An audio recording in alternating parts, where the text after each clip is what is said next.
आइए हम लोग देखते हैं जर्मनी और इटली का निर्माण कैसे हुआ। 4.1 में दिया गया है, जर्मनी क्या सेना राष्ट्र की निर्माता हो सकती है? 1848 के बाद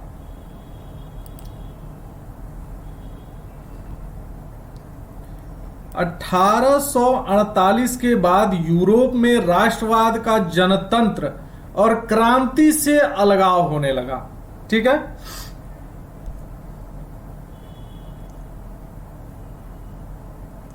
राज्य की सत्ता को बढ़ाने और पूरे यूरोप पर राजनीतिक प्रभुत्व हासिल करने के लिए रूढ़िवादियों ने अक्सर राष्ट्रवादी भावनाओं का इस्तेमाल किया।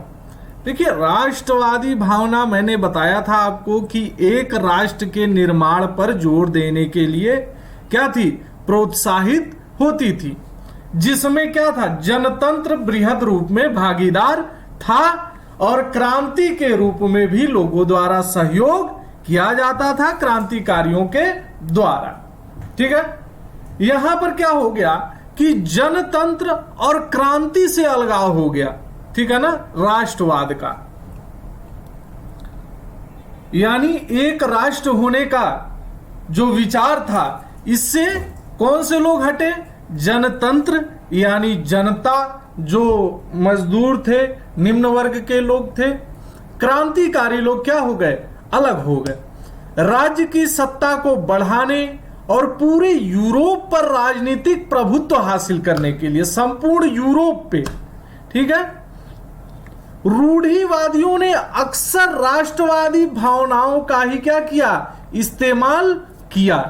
यानी ये रूढ़िवादी क्या थे रूढ़िवादी ज्यादा से ज्यादा साम्राज्यों पर अपना प्रभुत्व हासिल करना चाहते थे, अपने शासन को बढ़ाना चाहते थे, जिसके लिए इन्होंने राष्ट्रवादी जो भावनाएं थी उनका प्रयोग करना शुरू कर दिया। यानी कि एक तरह से ये लोग क्या कर रहे थे, साम्राज्यवाद के लिए राष्ट्रवादी भावना का इस्तेमाल कर रहे थे। इसे उस प्रक्रिया में देखा जा सकता है जिससे जर्मनी और इटली एकीकृत होकर राष्ट्र राज्य बने। आइए प्रक्रिया में देखते हैं। जैसा आपने देखा है, राष्ट्रवादी भावनाएं मध्यवर्गीय जर्मन लोगों में काफी व्याप्त थी। मैंने आपको इसके पहले के लाइंस में बताया भी है, पैरा में बताया है, समझाया भी है। और उन्होंने 1848 में जर्मन महासंघ के विभिन्न इलाकों को जोड़कर एक निर्वाचित संसद द्वारा शासित राष्ट्र राज्य बनाने का प्रयास किया था। मगर राष्ट्र निर्माण की यह उदारवादी पहल राजशाही और फौज की ताकत ने मिलकर क्या थी, दबा दी थी। ठीक है, लास्ट में मैंने बताया था कि जनरल असेंबली द्वारा फौज को बुलाया गया और असेंबली को क्या किया गया था, भंग कर दिया गया था। ठीक है, उनका प्रशा के बड़े भूस्वामी कौन, कुलीन वर्ग ने भी समर्थन किया। उसके पश्चात प्रशा ने राष्ट्रीय एकीकरण के आंदोलन का नेतृत्व संभाल लिया। ठीक है, उसका प्रमुख मंत्री ऑटो वान बिस्मार्क इस प्रक्रिया का जनक था। देखिए, बहुत ही विशेष व्यक्ति थे। इनका जर्मनी के एकीकरण में बहुत महत्वपूर्ण भूमिका है। ठीक है, यह आपको क्वेश्चन आंसर में भी आएगा और वहां पे आपको कराया भी जाएगा। जिसने प्रशा की सेना और नौकरशाही की मदद ली। किसकी ली थी? जो वहां पे प्रशासनिक अधिकारी नियुक्त किए गए थे या वर्तमान में मौजूद थे, उनकी मदद ली। दूसरे की किसकी ली? प्रशा की सेना यानी फौज की मदद ली। 7 वर्ष के दौरान, यानी क्या, 7 वर्षों के दौरान या अंतर्गत ऑस्ट्रिया, डेनमार्क और फ्रांस से 3 युद्धों में प्रशा को जीत हुई। तीनों ही मुख्य क्षेत्र थे, ऑस्ट्रिया भी, डेनमार्क भी और आपका फ्रांस भी। 3 युद्ध हुए जिसमें प्रसा ने क्या किया, जीत हासिल की और एकीकरण की प्रक्रिया पूरी हुई। देखिए, कोई भी युद्ध यदि जीता जाता है तो युद्ध में कुछ भूभाग भी प्राप्त होते हैं। जिन भूभागों पे विजय प्राप्त होती है वह भूभाग क्या कर लिए जाते हैं, कब्जा कर लिए जाते हैं, कैप्चर कर लिए जाते हैं। ठीक है। जनवरी 1871 में वर्साय में हुए एक समारोह में प्रसा के राजा विलियम प्रथम, कौन थे, प्रसा के राजा विलियम प्रथम को जर्मनी का सम्राट घोषित किया गया। ठीक है। प्रसा के राजा को क्या कर दिया गया, जर्मनी का सम्राट घोषित कर दिया गया। 18 जनवरी 1871 की सुबह बेहद ठंडी थी। जर्मन राज्यों के राजकुमारों, सेना के प्रतिनिधियों और प्रमुख मंत्री ऑटो वन बिस्मार्क समेत प्रसा के महत्वपूर्ण मंत्रियों की एक बैठक वर्साय के महल के बेहद ठंडे Sheesh Mahal hall of mirrors में हुई। सभा ने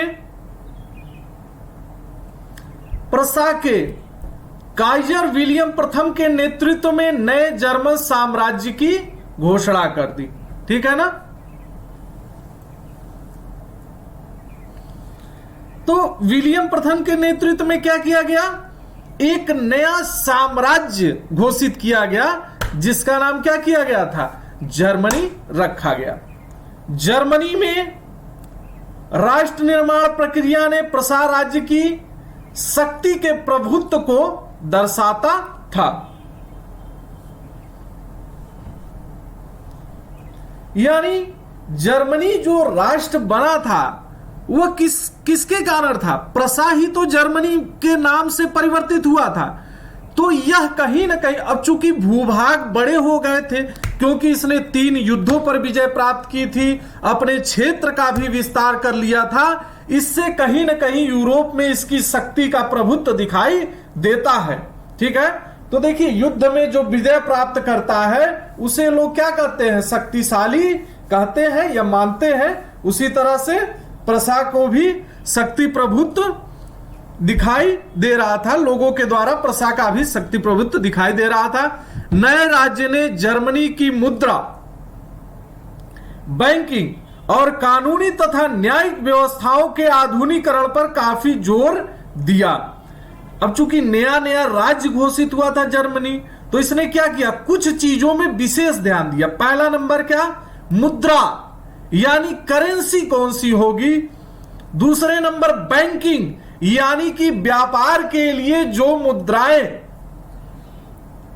का एकत्रीकरण किया जाएगा या मुद्राओं का जो संचालन किया जाएगा उसमें बैंकिंग व्यवस्था किस प्रकार से होगी, इसका क्या किया गया, विशेष ध्यान दिया गया था।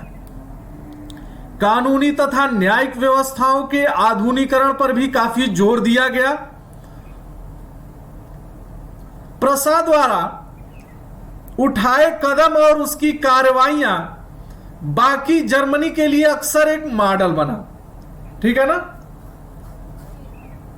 तो चूंकि पहले क्या था, प्रसा के नाम से था, तो प्रसा चूंकि भाग भी छोटा था तो इसने युद्ध लड़े, उसके बाद से विजयों को हासिल किया, विजय हासिल किए, उसके बाद से कुछ क्षेत्र हासिल किए। जिन जिन जगहों पे युद्ध लड़ा उन क्षेत्रों को क्या किया, इसने अधिग्रहित कर लिया, जिसके कारण अब ये एक बड़ा क्षेत्र हो गया। और यह जो नया नाम प्रसा का परिवर्तित हुआ था जर्मनी के रूप में, एक राष्ट्र के रूप में, वह क्या हुआ, एक मॉडल बना। और यहां पे एक राष्ट्रवाद का क्या हुआ, उत्पत्ति हुई। अब आइए 4.2 इटली पे देखते हैं। जर्मनी की तरह इटली में भी राजनीतिक विखंडन का एक लंबा इतिहास था। इटली अनेक वंशानुगत राज्यों तथा बहुराष्ट्रीय हैब्सबर्ग साम्राज्य में बिखरा हुआ था। अब आइए आपको इटली में दिखा दूं। इटली की आप देखिए,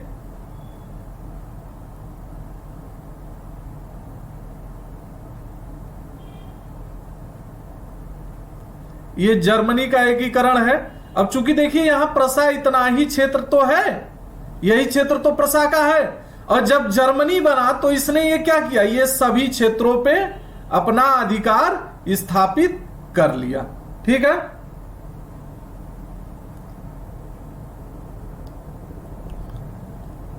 आगे आइए देखते हैं। इस चित्र में जर्मनी के एकीकरण की बात की गई है 1866 से 71 के दरमियान। ठीक है,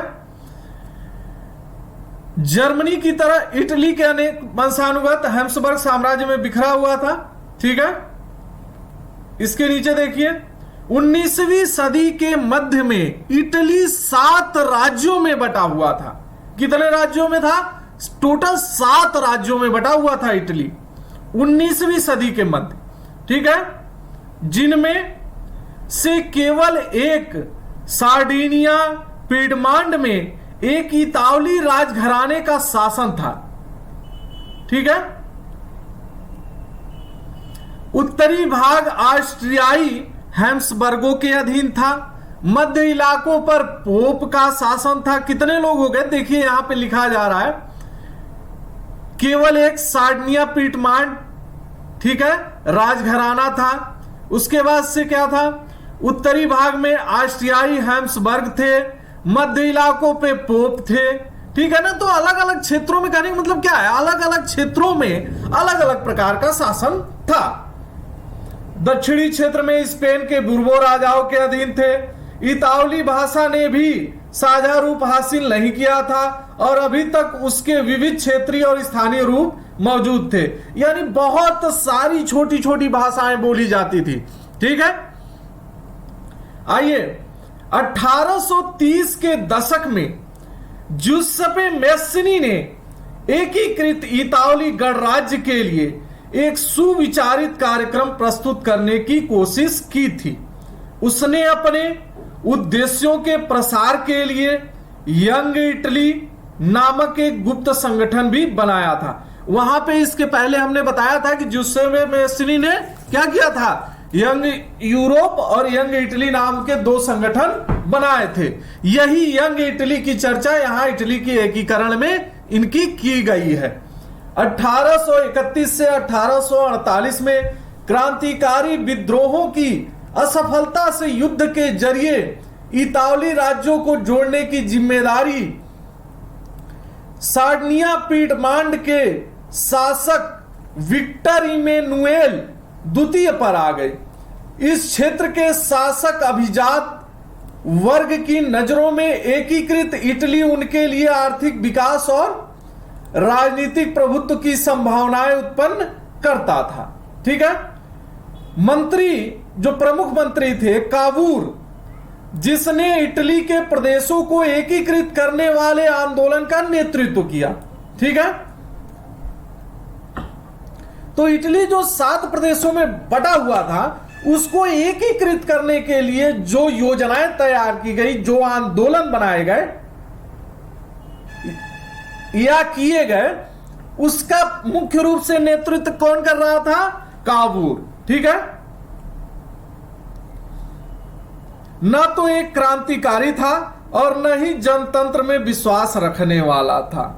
देखिए, ये न तो एक क्रांतिकारी थे और न ही जनतंत्र में विश्वास रखने वाले थे।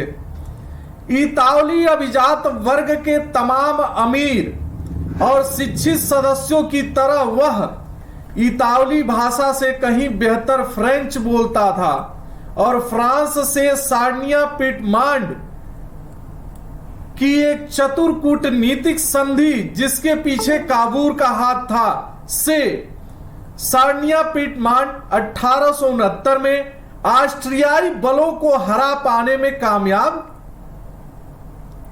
हुआ। नियमित सैनिकों के अलावा जुसेप्पे गैरिबाल्डी के नेतृत्व में भारी संख्या में सशस्त्र स्वयंसेवकों ने इस युद्ध में हिस्सा लिया। 1860 में वे दक्षिण इटली और 2 सिसिलियों के राज्य में प्रवेश कर गए और स्पेनी शासकों को हटाने के लिए स्थानीय किसानों का समर्थन पाने में क्या हुए? सफल हुए। 1861 में इमैनुएल द्वितीय को एकीकृत इटली का राजा घोषित किया गया,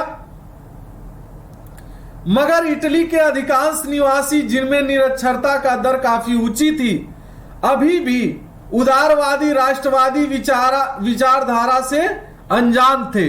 दक्षिणी इटली में जिन आम किसानों ने गैरिबाल्डी को समर्थन दिया था, उन्होंने इटालिया के बारे में कभी सुना ही नहीं था और वे मानते थे कि ला टालिया विक्टर इमैनुएल की पत्नी थी। देखिए, यही होता है अनभिज्ञता।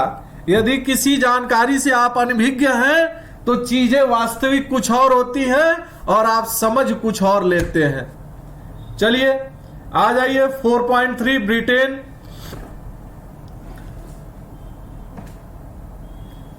इसमें देखिए, थोड़ा सा मैं आपको मानचित्र दिखा दूं इटली का। इसमें मानचित्र में दिया गया है एकीकरण से पूर्व इटली के राज्य 1858। ठीक है, अब आइए 7 देख लीजिए, 1 2 3 4 5 6 और 7। ठीक है ना, ये 7 राज्य आपके क्या हैं?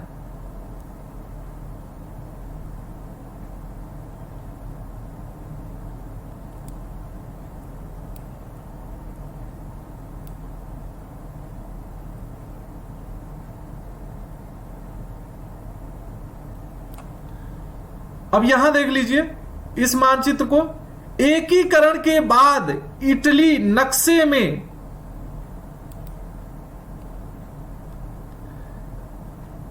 एकीकृत राज्यों के वर्षों को दर्शाया गया। ये कब कब एकत्र हुए हैं, इन्हें नक्शे के माध्यम से इनके वर्षों को दर्शाया गया है। ठीक है, तो ये देखिए 1858 सेवोई सार्डिनिया, 1866 वेनेसिया लॉम्बार्डी, ये सभी आपको 17वीं साथ के साथ दिए गए हैं।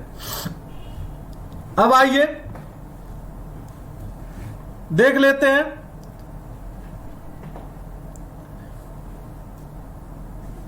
कुछ विद्वानों ने तर्क दिया राष्ट्र राज्य का मॉडल या आदर्श ग्रेट ब्रिटेन है।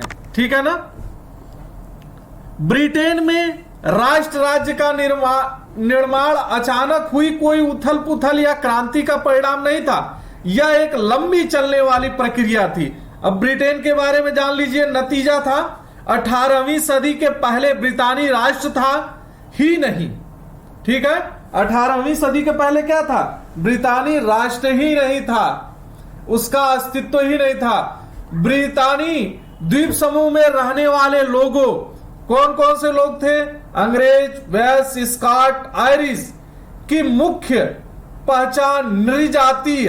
अब देखिए नृजातीय क्या है, यहां पे इसकी डिफिनीशन दी गई है।